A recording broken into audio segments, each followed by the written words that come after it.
ആകാശവാണി.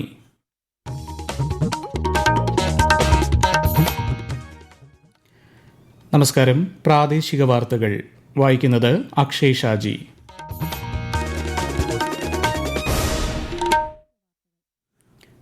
പ്രധാന വാർത്തകൾ. സംസ്ഥാനത്ത് മഴക്കെടുതി രൂക്ഷം. മരണസംഖ്യ 8 പേരെ കാണാതായി. 5700-ലധികം പേർ ദുരിതാശ്വാസ ക്യാമ്പുകളിൽ. ദുരിതബാധിതർക്ക് സർക്കാർ എല്ലാവിധ സഹായവും ഉറപ്പാക്കുമെന്ന് മുഖ്യമന്ത്രി വി.ഡി. സതീശൻ. കാലവർഷത്തെ തുടർന്നുള്ള ഏത് അടിയന്തര സാഹചര്യവും നേരിടാൻ സർക്കാർ പൂർണ്ണ സജ്ജമാണെന്ന് റവന്യൂ മന്ത്രി എ.പി. അനിൽകുമാർ. സംസ്ഥാനത്ത് ഇന്നും മഴ തുടരും. തിരുവനന്തപുരം, കൊല്ലം ഒഴികെയുള്ള ജില്ലകളിൽ ഓറഞ്ച് ജാഗ്രത. കേരളം, കർണാടക, ലക്ഷദ്വീപ് തീരങ്ങളിൽ ഇന്ന് മത്സ്യബന്ധനത്തിന് വിലക്ക്.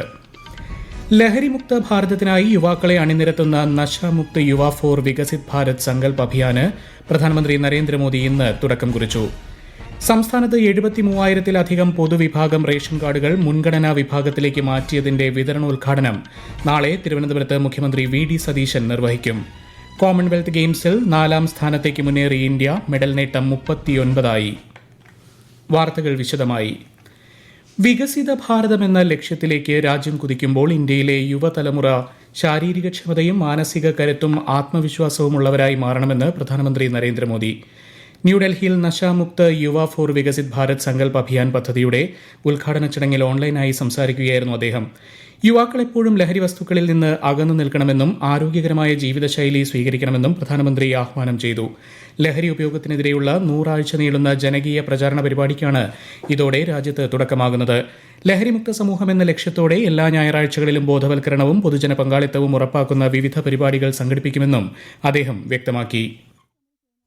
जब देश ने विकसित भारत का लक्ष्य तय किया है तो इसके लिए आवश्यक है देश का युवा तन से स्वस्थ हो, मन से स्वस्थ हो, आत्मविश्वास से भरपूर हो और ड्रग्स जैसी घातक आदत से हमेशा हमेशा दूर ही रहे. यही इस अभियान का उद्देश्य है. രാജ്യത്തെ 28,000 കേന്ദ്രങ്ങളിൽ നിന്നായി 1 കോടിയിലധികം യുവാക്കളാണ് പരിപാടിയിൽ പങ്കെടുത്തത്. സംസ്ഥാനത്ത് വ്യാപക മഴ. തിരുവനന്തപുരം, കൊല്ലം ഒഴികെയുള്ള ജില്ലകളിൽ ഇന്ന് ഓറഞ്ച് ജാഗ്രതയാണ്. മഴ തുടരുന്ന സാഹചര്യത്തിൽ പൊതുജനങ്ങൾ അതീവ ജാഗ്രത പാലിക്കണമെന്ന് ദുരന്ത നിവാരണ അതോറിറ്റി അറിയിച്ചു. മോശം കാലാവസ്ഥയെ തുടർന്ന് കേരളം, കർണാടക, ലക്ഷദ്വീപ് തീരങ്ങളിൽ ഇന്ന് മത്സ്യബന്ധനത്തിന് വിലക്കും ഏർപ്പെടുത്തിയിട്ടുണ്ട്. മഴക്കെടുതി രൂക്ഷമായ പശ്ചാത്തലത്തിൽ ദുരിതാശ്വാസ പ്രവർത്തനങ്ങൾ ഊർജിതമാക്കി. സംസ്ഥാനത്തെ മഴക്കെടുതി സംബന്ധിച്ച് റവന്യൂ മന്ത്രിയുമായും ജില്ലകളുടെ ചുമതലയുള്ള മന്ത്രിമാരുമായും ജില്ലാ ഭരണകൂടവുമായും മുഖ്യമന്ത്രി വി.ഡി. സതീശൻ ആശയവിനിമയം നടത്തി. വെള്ളം കയറിയ സ്ഥലങ്ങളിലെ ശുചീകരണ പ്രവർത്തനങ്ങൾ പുരോഗമിക്കുന്നു. രാഷ്ട്രീയ പ്രവർത്തകരും സന്നദ്ധ സംഘടനകളും ശുചീകരണ പ്രവർത്തനങ്ങളിൽ പങ്കാളികളാകണമെന്ന് മുഖ്യമന്ത്രിയുടെ ഓഫീസ് അറിയിച്ചു. ഏറ്റവും പുതിയ കണക്കനുസരിച്ച് 8 മരണം സ്ഥിരീകരിച്ചിട്ടുണ്ട്. 8 പേരെ കാണാതായിട്ടുണ്ട്. 13 പേർക്ക് പരിക്കേറ്റു. 209 ദുരിതാശ്വാസ ക്യാമ്പുകളിലായി 5,792 പേരെ മാറ്റിപ്പാർപ്പിച്ചിട്ടുണ്ട്. 27 വീടുകൾ പൂർണ്ണമായും 196 വീടുകൾ ഭാഗികമായും തകർന്നു. മരണപ്പെട്ടവരുടെ കുടുംബങ്ങൾക്കും വീടും ജീവനോപാധികളും നഷ്ടപ്പെട്ടവർക്കും സർക്കാർ സഹായം ഉറപ്പാക്കുമെന്നും അറിയിപ്പിൽ വ്യക്തമാക്കി. കാലവർഷത്തെ തുടർന്നുള്ള ഏത് അടിയന്തര സാഹചര്യവും നേരിടാൻ പൂർണ്ണ സജ്ജമാണെന്ന് റവന്യൂ മന്ത്രി എ.പി. അനിൽകുമാർ. കാലവർഷം നേരിടാനുള്ള മുന്നൊരുക്കങ്ങൾ നടത്തിയിരുന്നതായും ഇത് സംബന്ധിച്ച് എല്ലാ വകുപ്പുകൾക്കും നിർദ്ദേശം നൽകിയിട്ടുണ്ടെന്നും മന്ത്രി മാധ്യമങ്ങളോട് പറഞ്ഞു. മഴക്കെടുതിയിൽ മരണം സംഭവിച്ചവരുടെ ആശ്രിതർക്കും വീടുകൾക്കും കൃഷിക്കും നാശനഷ്ടമുണ്ടായവർക്കും പരമാവധി സഹായം സർക്കാർ ഉറപ്പുവരുത്തുമെന്നും മന്ത്രി അറിയിച്ചു. ആറന്മുള പോലുള്ള ചില പ്രദേശങ്ങളിൽ പ്രതീക്ഷിക്കാതെ കനത്ത മഴ പെയ്തതിനെ തുടർന്നാണ് വെള്ളപ്പൊക്കം പോലെയുള്ള സാഹചര്യം സൃഷ്ടിച്ചതെന്നും എന്നാൽ അതിനുള്ള പരിഹാരം ഉടനടി കണ്ടെത്തിയതായും മന്ത്രി വ്യക്തമാക്കി. മഴക്കെടുതിയുടെ സാഹചര്യത്തിൽ എല്ലാവരുടെയും ജീവനും സുരക്ഷയ്ക്കുമാണ് സർക്കാർ പ്രഥമ പരിഗണന നൽകുന്നതെന്ന് ആഭ്യന്തരമന്ത്രി രമേശ് ചെന്നിത്തല. ഇതിനായി കേരള പോലീസ്, ഫയർഫോഴ്സ്, ദുരന്ത നിവാരണ സേനകൾ, പരിശീലനം ലഭിച്ച സന്നദ്ധ പ്രവർത്തകർ എന്നിവർ കർമ്മരംഗത്തുണ്ടെന്നും അദ്ദേഹം സമൂഹമാധ്യമത്തിൽ കുറിച്ചു. ഉരുൾപൊട്ടൽ, മണ്ണിടിച്ചിൽ സാധ്യതയുള്ള പ്രദേശങ്ങളിൽ കഴിയുന്നവർ അധികൃതരുടെ നിർദ്ദേശപ്രകാരം സുരക്ഷിത സ്ഥാനങ്ങളിലേക്ക് മാറി താമസിക്കണമെന്നും മന്ത്രി നിർദ്ദേശിച്ചു. കോട്ടയം ജില്ലയിൽ മഴയ്ക്ക് ശമനമുണ്ടെങ്കിലും നദികളിലെ ജലനിരപ്പ് താഴാത്തത് ആശങ്കയായി തുടരുന്നു. മീനച്ചിലാറ്റിലും മണിമലയാറ്റിലും ജലനിരപ്പ് ഇപ്പോഴും ഉയർന്ന നിലയിൽ തന്നെയാണ്. കൂടുതൽ വിവരങ്ങളുമായി ആകാശവാണി കോട്ടയം ജില്ലാ പ്രതിനിധി ദേവിക എസ്. നായർ. ജില്ലയിൽ ഇന്ന് മഴയ്ക്ക് ശമനമുണ്ടെങ്കിൽ പോലും നദികളുടെ ജലനിരപ്പ് ഉയർന്നു തന്നെ നിൽക്കുന്ന സാഹചര്യമാണ്. പാല, ഈരാറ്റുപേട്ട മേഖലകളിൽ നിന്ന് വെള്ളം ഇറങ്ങി തുടങ്ങിയെങ്കിലും കിഴക്കൻ വെള്ളത്തിന്റെ വരവ് ജില്ലയുടെ താഴ്ന്ന പ്രദേശങ്ങളെ വെള്ളത്തിലാക്കി. അയർക്കുന്നം, നീർക്കാട്, തിരുവാർപ്പ് തുടങ്ങിയ താഴ്ന്ന പ്രദേശങ്ങളിലെ വീടുകളിലേക്കും റോഡുകളിലേക്കും വെള്ളം കയറി തുടങ്ങിയിട്ടുണ്ട്. ജില്ലയിൽ 35 ദുരിതാശ്വാസ ക്യാമ്പുകൾ തുറന്നു. 824 പേരെ ക്യാമ്പുകളിലേക്ക് മാറ്റിപ്പാർപ്പിച്ചു. അതേസമയം മഴ കുറഞ്ഞ പശ്ചാത്തലത്തിൽ ഹൌസ് ബോട്ടുകൾക്ക് ഏർപ്പെടുത്തിയിരുന്ന പ്രവർത്തന വിലക്ക് ജില്ലാ കളക്ടർ പിൻവലിച്ചു. എന്നാൽ നദികളിലെ ജലനിരപ്പ് കുറയാതെ തുടരുന്നതാണ് നിലവിലെ പ്രതിസന്ധി. പത്തനംതിട്ട ജില്ലയിൽ കഴിഞ്ഞ ദിവസം പെയ്ത മഴയെ തുടർന്ന് പല പ്രദേശങ്ങളും വെള്ളം കയറി. ജില്ലയിൽ 40 വീടുകൾ ഭാഗികമായി തകർന്നു. 6 താലൂക്കുകളിലായി 22 ദുരിതാശ്വാസ ക്യാമ്പുകൾ തുറന്നിട്ടുണ്ട്. 567 പേരാണ് ക്യാമ്പിലുള്ളത്. നിറപുത്തരി പൂജകൾക്കായി ശബരിമല ക്ഷേത്രനട ഇന്ന് വൈകിട്ട് 5-ന് തുറക്കും. പമ്പയിലെ അപകട സാധ്യത കണക്കിലെടുത്ത് ഭക്തർ പരമാവധി ദർശനം ഒഴിവാക്കണമെന്ന് തിരുവിതാംകൂർ ദേവസ്വം ബോർഡ് അഭ്യർത്ഥിച്ചു. ഈ വാർത്തകൾ ആകാശവാണിയിൽ നിന്ന്.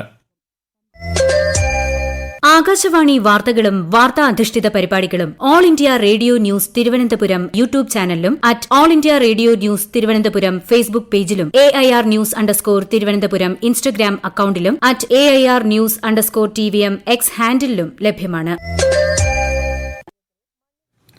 സംസ്ഥാനത്ത് ശക്തമായ മഴ തുടരുന്ന സാഹചര്യത്തിൽ ഏത് അടിയന്തര സാഹചര്യവും നേരിടാൻ പൂർണ്ണ സജ്ജമാണെന്ന് തദ്ദേശ സ്വയംഭരണ വകുപ്പ്. വിഷയം വിലയിരുത്തുന്നതിനും അടിയന്തര നടപടികൾ ഏകോപിപ്പിക്കുന്നതിനുമായി പ്രിൻസിപ്പൽ ഡയറക്ടർ ദിവ്യ SIയുടെ അധ്യക്ഷതയിൽ അവലോകന യോഗം ചേർന്നു. മഴക്കെടുതികൾ കാര്യക്ഷമമായി നേരിടുന്നതിന് മുഴുവൻ തദ്ദേശ സ്വയംഭരണ സ്ഥാപനങ്ങളിലും 24 മണിക്കൂറും പ്രവർത്തിക്കുന്ന കൺട്രോൾ റൂമുകൾ സജ്ജമാക്കാനും നിർദ്ദേശം നൽകി.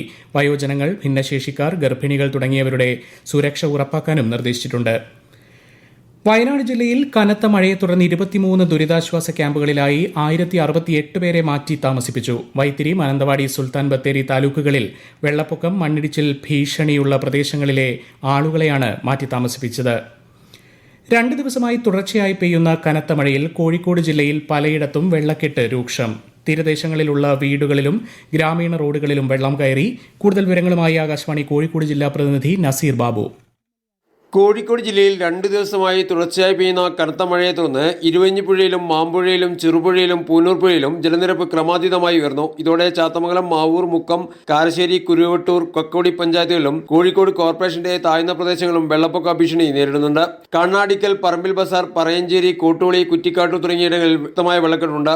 വെള്ളപ്പൊക്ക ഭീഷണി നേരിടുന്ന മേഖലയിൽ നിന്നും മാറ്റിപ്പാർപ്പിക്കാനുള്ള നടപടികളും തദ്ദേശ സ്ഥാപനങ്ങളുടെയും ഫയർഫോഴ്സിന്റെയും നേതൃത്വത്തിൽ.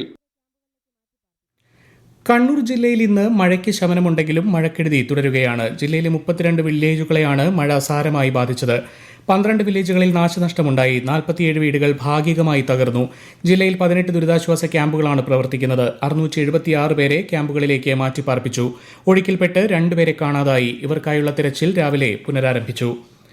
തിരുവനന്തപുരം മുതലപ്പുഴയിൽ വള്ളം മറിഞ്ഞുണ്ടായ അപകടത്തിൽ കാണാതായ അഞ്ചുതെങ്ങ് സ്വദേശി ഫ്രീമോന്റെ മൃതദേഹം കണ്ടെത്തി. അപകടസ്ഥലത്ത് നിന്നും ഏകദേശം 22 കിലോമീറ്ററോളം അകലെ നിന്ന് ഇന്ന് രാവിലെയാണ് മൃതദേഹം കണ്ടെത്തിയത്. കഴിഞ്ഞ വെള്ളിയാഴ്ച രാത്രിയാണ് ഫ്രീമോൻ ഉൾപ്പെട്ട സംഘം സഞ്ചരിച്ചിരുന്ന വള്ളം അപകടത്തിൽപ്പെട്ടത്.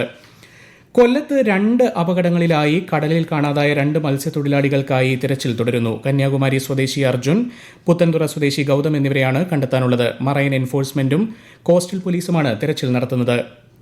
പൊതുവിഭാഗം റേഷൻ കാർഡുകൾ മുൻഗണനാ വിഭാഗത്തിലേക്ക് മാറ്റിയതിന്റെ സംസ്ഥാനതല വിതരണോദ്ഘാടനം നാളെ രാവിലെ 11-ന് തിരുവനന്തപുരത്ത് മുഖ്യമന്ത്രി VD സതീശൻ നിർവഹിക്കും.